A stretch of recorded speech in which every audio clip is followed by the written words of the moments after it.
नमस्कार दोस्तों, मैं संध्या ठाकुर आप सबका आपके अपने ही चैनल टाइनी सीड्स में हार्दिक अभिवादन करती हूं। आज की वीडियो मेरी एक डिमांडेड वीडियो है। जो एक स्टूडेंट ने मुझे कमेंट करके बोला था कि मैम मुझे इंडिपेंडेंस डे के लिए एक धमाकेदार स्पीच बनाकर दीजिए। तो इनको मैं बताना चाहूंगी कि ऑलरेडी मैंने वीडियो अपलोड कर रखी है और उसमें मैंने स्क्रिप्ट भी साथ में दिया है, तो आप वहां से स्क्रिप्ट ले सकते हैं और अपने मंच का संचालन कर सकते हैं। और साथ ही हर व्यूअर को मैं धन्यवाद देना चाहूंगी कि जितनी भी मेरी स्पीच रिलेटेड वीडियो है उन सारी वीडियोस को आपने अधिक से अधिक पसंद करते हुए चैनल को सपोर्ट किया है और साथ ही मुझे भी अच्छा काम करने के लिए प्रोत्साहित किया है। प्लीज ऐसे ही मुझे अच्छा काम करने के लिए प्रोत्साहित करते रहिए। आज की वीडियो में मैं लेकर आई हूं कि आप किसी भी मंच में जाते हो और आपके पास बेहतरीन से बेहतरीन स्क्रिप्ट रखा रहता है, पर क्या होता है कि कई बार हम स्टेज में जाने के बाद हम उस तरीके से, जिस हिसाब से हमारा स्क्रिप्ट होता है उस हिसाब से हम मंच का संचालन नहीं कर पाते हैं, उसको हम अच्छे से प्रस्तुत नहीं कर पाते हैं।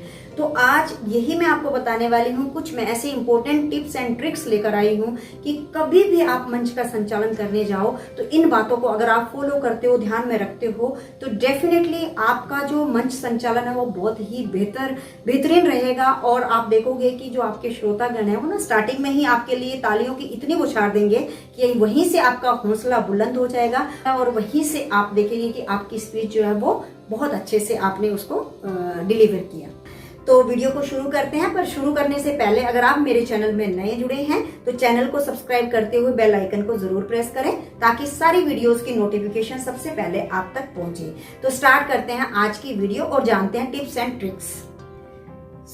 सबसे पहला जो रहता है वो है हम बहुत अच्छा स्क्रिप्ट लिखते हैं और उसके बाद हम उस स्क्रिप्ट को बाय हार्ट याद कर लेते हैं। ठीक, जैसे आपने बाय हार्ट याद कर लिया, कई बार हम सोचते हैं कि मुझे तो बाय हार्ट याद हो गया है, मुझे स्क्रिप्ट हाथ में रखने की जरूरत ही नहीं है क्योंकि मैं वैसे ही डिलीवर कर सकता हूँ। बट क्या होता है, जैसे ही आप स्टेज में पहुंचते हो और जनता को देखते हो, आपकी जो ऑडियंस बैठी रहती है उसको देखते हो, तो कई बार आप कंफ्यूज हो जाते हो। आप स्टार्ट करते हो और बीच में अगर एक अक्षर भी आप भूल गए तो आपका पूरा का पूरा स्क्रिप्ट जो है वहीं वो फ्लॉप हो जाता है। तो ऐसा कभी नहीं करना है। जब भी आप स्टेज में जाओ, आपने बाय हार्ट भी याद किया है, इवन तो आपको बाय हार्ट स्पीच को याद करना ही नहीं है, आपने थोरोली उसको 4-5 बार पढ़ना है और स्क्रिप्ट के साथ आपने स्टेज में जाना है। ये आपको ध्यान रखने वाली इंपॉर्टेंट बात है। सेकंड है कि जब भी आप स्पीच को तैयार करते हैं तो जो स्पीच का 30 सेकेंड टू 1 मिनट का टाइम होता है ना, स्टार्टिंग टाइम, वो ऐसा होना चाहिए, वहां पर ऐसी शुरुआत होनी चाहिए कि ऑडियंस आपको सुनना चाहे। आपकी स्पीच को एंड तक ऐसा लगे उनको कि उनके अंदर वो उत्सुकता बढ़नी चाहिए कि आगे ये कैसे बोलने वाले हैं, एंड आपकी आवाज में वो दम होना चाहिए, आपकी वॉइस ऊपर नीचे जानी चाहिए। हर वर्ड्स में आपने कहाँ कहाँ जो है वो कोमा देनी है, विराम देना है, कहाँ से आपने स्टार्ट करना है, कौन से वर्ड्स को आपने रिपीट करना है, ये सारी प्रैक्टिस आपकी बहुत अच्छी होनी चाहिए, स्पेशली 1 मिनट की। अब उसके बाद आप क्या करते हो कि स्टार्टिंग में जैसे हम जाते हैं स्पीच के लिए तो डेफिनेटली हम वेलकम करते हैं और वेलकम में जो वर्ड्स होते हैं आपके वो बहुत अच्छे होने चाहिए। तो यहाँ पर मैं आपको बताना चाहूंगी कि जो भी आप स्पीच तैयार करते हो तो स्पीच जैसे ही आपका वेलकम स्टार्ट होता है ना, तो उस वेलकम से पहले आपको 4 लाइनें शायरी जरूर बोलनी है जिस भी विषय में आप मंच का संचालन करने जा रहे हो। फॉर एग्जाम्पल, अगर आप इंडिपेंडेंस डे के लिए स्पीच तैयार कर रहे हैं तो देशभक्ति से रिलेटेड जो है वो आपको 4 लाइनें ऐसी बोलनी है जिसकी प्रैक्टिस आपकी बहुत अच्छी होनी चाहिए। अगर वो 4 लाइनें स्टार्टिंग वाली आपने बहुत अच्छे से बोल दिया, आपकी वॉइस बहुत अच्छी होगी, तो फिर आप देखोगे कि आपको वहीं से तालियों की गूंज मिलेगी और वो तालियां आपको हौसला जो है वो आपका बुलंद कर देगी और आगे आप ऑटो में ही बहुत अच्छे से स्पीच को डिलीवर कर पाओगे। तो अगर कैसे देनी है, कैसे शुरुआत करनी है, इसके ऊपर ऑलरेडी मैंने सारी स्पीच में आपको हर स्पीच में जो है वो बताया कि उसका शुरुआत कैसा होना चाहिए और एंड कैसे होना चाहिए, वो वीडियोस आप देख सकते हैं। उसके बाद जब आप वेलकम के लिए लाइंस बोलोगे तो वेलकम के लिए लाइंस जो है वो आपकी ऐसी होनी चाहिए जिसमें ऐसा नहीं कि नॉर्मल से आपने वर्ड्स यूज कर लिए, नहीं, आपने बहुत अच्छे वर्ड्स जो है वो चूज करने हैं। क्यों? क्योंकि जब भी आप किसी के पास जाते हो, आपका अगर वेलकम किया जाता है, अच्छे शब्दों से वेलकम किया जाता है, अच्छे से सत्कार किया जाता है, तो आपको भी अच्छा लगता है। वही फीलिंग्स जो है वो वहां पर आपकी ऑडियंस की होती है, आपके अतिथिगण की होती है। सो ये चीज आपको ध्यान रखनी है। नेक्स्ट है, बहुत इंपॉर्टेंट पॉइंट है कि जो भी आपकी ऑडियंस है, आप अपनी स्पीच को उनकी एज के अकॉर्डिंग और उनकी लैंग्वेज के अकॉर्डिंग अपनी स्पीच को तैयार करेंगे। फॉर एग्जाम्पल अगर आपका एज ग्रुप बच्चों का है तो आपकी जो स्पीच है वो बच्चों के अकॉर्डिंग होनी चाहिए, और अगर आपकी ऑडियंस के एज ग्रुप जो है वो बुजुर्गों का है या मिडिल एज का है तो आपकी स्पीच वैसे ही होनी चाहिए। और सेकेंड थिंग कि ऑडियंस जिस लैंग्वेज को समझने में कंफर्टेबल है आप उसी ही लैंग्वेज में अपनी स्पीच को डिलीवर करेंगे। फॉर एग्जाम्पल आपको पता रहता है कि आपकी ऑडियंस में 80% लोग जो है वो हिंदी में कंफर्टेबल हैं, तो आपको ऐसी कोशिश करनी है कि आपकी स्पीच जो है वो 80% हिंदी में ही होनी चाहिए।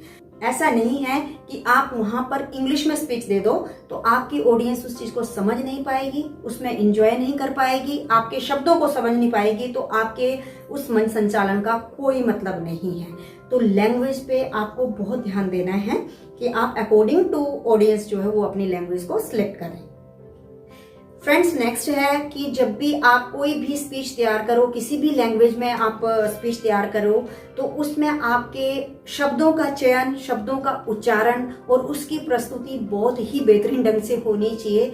अगर आपने कोई वर्ड ऐसा ले लिया जो आप ढंग से उसको प्रोनाउंस नहीं कर पा रहे हो, उसका उच्चारण सही से नहीं आ रहा है, तो उस शब्द की जगह में आप उसका पर्यायवाची ले सकते हैं और इजी सा वर्ड आप वहां पर डालकर अपने मंच का संचालन कर सकते हैं। ऐसा नहीं है कि आप उसी वर्ड में स्ट्रेस डाल के गलत बोल दें तो आपका बहुत ही बैड इंप्रेशन पड़ेगा।